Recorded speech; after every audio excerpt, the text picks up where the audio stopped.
स्वामी विवेकानंद को तालियां इसलिए मिली कि बाकी सब लेडीज एंड जेंटलमैन कह रहे थे। जब मैंने रिसर्च किया, मेरी लुई बर्ग नाम की महिला ने 6 ग्रंथ लिखे स्वामी विवेकानंद की विदेश यात्राओं के, Swami Vivekananda in the west new discoveries इस नाम से।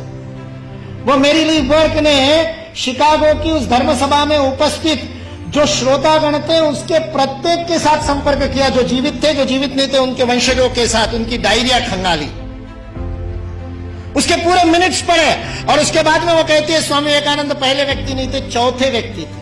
उनसे पहले 3 लोगों ने ब्रदर्स एंड सिस्टर्स नाम का संबोधन किया था। श्रीलंका से एक बौद्ध साधु गए थे, धम्मपाल अंगीकारा, उन्होंने किया था। एक बौद्ध भिक्षु जापान से आए थे, उन्होंने भी यही बंधु और भगिनी वाला संबोधन किया था। और तीसरे प्रताप चंद्र मुजुमदार थे, जो भारत से ही गए थे, थियोसॉफिकल सोसाइटी के प्रतिनिधि थे, उन्होंने भी किया था। स्वामी विवेकानंद चौथे थे। उस सभागृह ने पहले 3 बार वो संबोधन सुना था, उसके बावजूद नाविन्य के कारण तालियां नहीं बजी थी 2.5 मिनट तक। उसके बावजूद 2.5 मिनट तक तालियां बजी, क्योंकि वहां खड़े हुए व्यक्ति के अंदर वह भातृत्व का, वह बंधुत्व का, वह अपनत्व का, वह आत्मीयता का, मेरा कोई है, इस प्रकार का बोध उस वाणी के माध्यम से श्रोताओं के साथ जुड़ा था। सुभाष चंद्र बोस बहुत जबरदस्त वक्ता थे, मुर्दे को जगा दिया उन्होंने। अपनी पूरी आजादी सेना युद्धबंदियों में से तैयार की थी। हारे हुए युद्धबंदियों के कैदियों के बीच में ऐसे प्राण फूंकते कि आजाद हिंद सेना की स्थापना हो जाए। वो सुभाष चंद्र बोस कहते हैं, आज स्वामी विवेकानंद जीवित होते तो उनके पैरों में मैं बैठा होता। उस सुभाष चंद्र बोस को किसी ने पूछा कि स्वामी विवेकानंद के शब्दों का असर क्यों हुआ, तो उन्होंने अपनी वो कवित्वमय वक्तृता में कहा था, जो बात होठों से बोली जाती है होठों तक पहुंचती है, जो बात गले से बोली जाती है मेरे जैसे चिल्ला चिल्ला के वो गले तक पहुंचती है, कभी कभी गले उतर भी जाती है, लेकिन हृदय तक वही बात पहुंचती है जो हृदय से कही जाती है। और स्वामी विवेकानंद के शब्द हृदय से कहते हैं।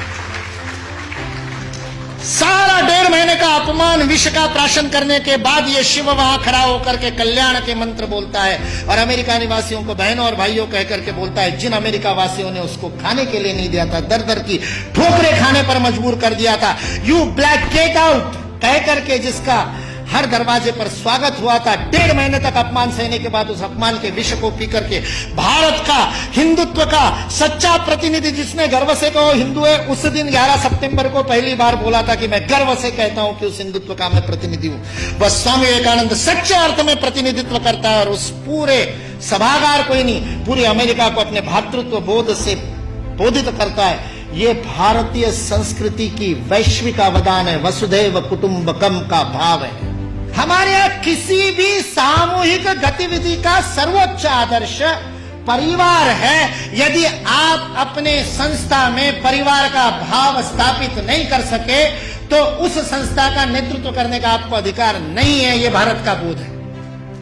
मैं कहता हूं ये कुछ नहीं बिगाड़ सकते, ये विकृति फैलाने वाले कुछ नहीं बिगाड़ सकते, क्योंकि इस देश का समाज जीवंत समाज, और जो शरीर जीवंत होता है उसके नाक में धूल का कण जाता है तो छींक मार करके भगा देता है। भारत ने भी छींक मार दी तो भाग गए बेचारे, कहां जाएंगे। और आज जिस बात के ऊपर हंसते थे, उन सारी बातों को स्वीकार करने के लिए विश्व मजबूर है, विवश है। एंगस मेडिसन नाम के एक अर्थशास्त्री को काम दिया गया सन 2000 में। जिस कालगणना की आप दोनों ने बात की, उस कालगणना में 1000 की गिनती बड़ी महत्वपूर्ण थी, क्योंकि बाइबल में लिख दिया कि 1000 वर्ष जब पूरे हो जाएंगे तो मिलेनियम पूरा होगा। और मिलेनियम का बाइबलिकल अर्थ है कि उस दिन वापस आएगा क्राइस्ट, और उसके बाद में सबका जजमेंट होगा और सबको कौन किसने पास में बैठेगा वो तय होगा, और जिसने नहीं माना होगा उन सबको जहन्नुम में भेज दिया जाएगा।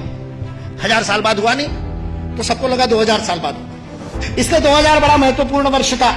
बहुत सारे सम्मेलन हुए सारी दुनिया में, और उन सम्मेलनों के बीच में दुनिया के सर्वाधिक विकसित देशों का जो संगठन है OECD, organisation for economic cooperation and development, जिसके लिए विश्व के सर्वाधिक GDP वाले पहले 7 थे, अब 15 हो गए, 16 हो गए देशों का वह संगठन था।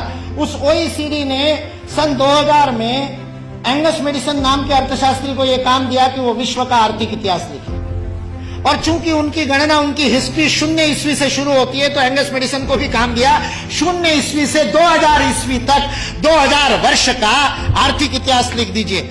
उस पुस्तक का नाम है economic history of the world millennial perspective by Angus Maddison. OECD.org इस वेबसाइट से आप डाउनलोड कर सकते हैं। 2000 वर्ष का आर्थिक इतिहास लिखा है एंगस मैडिसन ने। और वह एंगस मैडिसन कहता है कि पहले 1500 वर्ष 0 ईस्वी से लेकर के 1490 तक 99 तक सारे विश्व के जीडीपी में लगभग 2/3 66% योगदान देने वाला देश कोई था तो वो भारत देश था।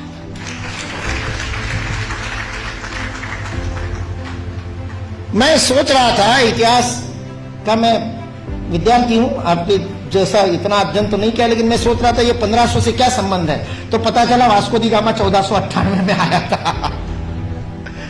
और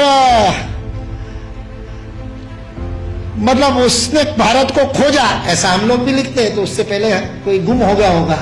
जो गुम हुआ भारत था वो विश्व के 2/3 जीडीपी को प्रोड्यूस करने वाला, और केवल प्रोड्यूस करने वाला नहीं, विश्व को समृद्धि का अवदान देने वाला, वितरण करने वाला। विल ड्यूरांड अमेरिकन इतिहासकार है, 11 खंडों में उसने लिखी है हिस्ट्री ऑफ सिविलाइजेशन।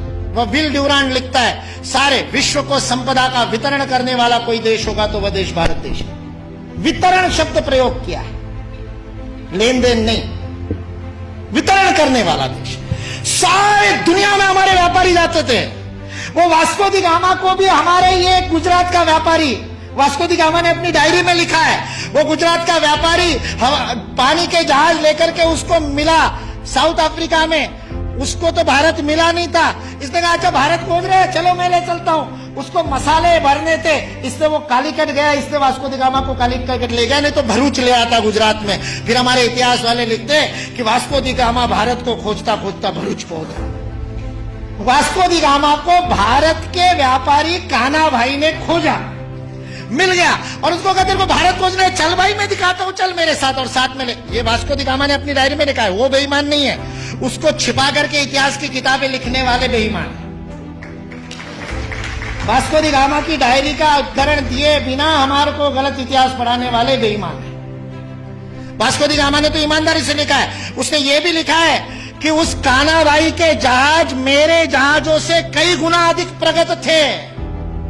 40 खेने वाले लगाने के बाद भी मेरे जहाज को उतनी गति नहीं थी, जो उससे 3 गुना बड़े 3 मंजिल वाला जिसके ऊपर डेक था, ऐसे जहाज को केवल 16 नाविक खेते थे। ऐसा कान्हा भाई का जहाज था।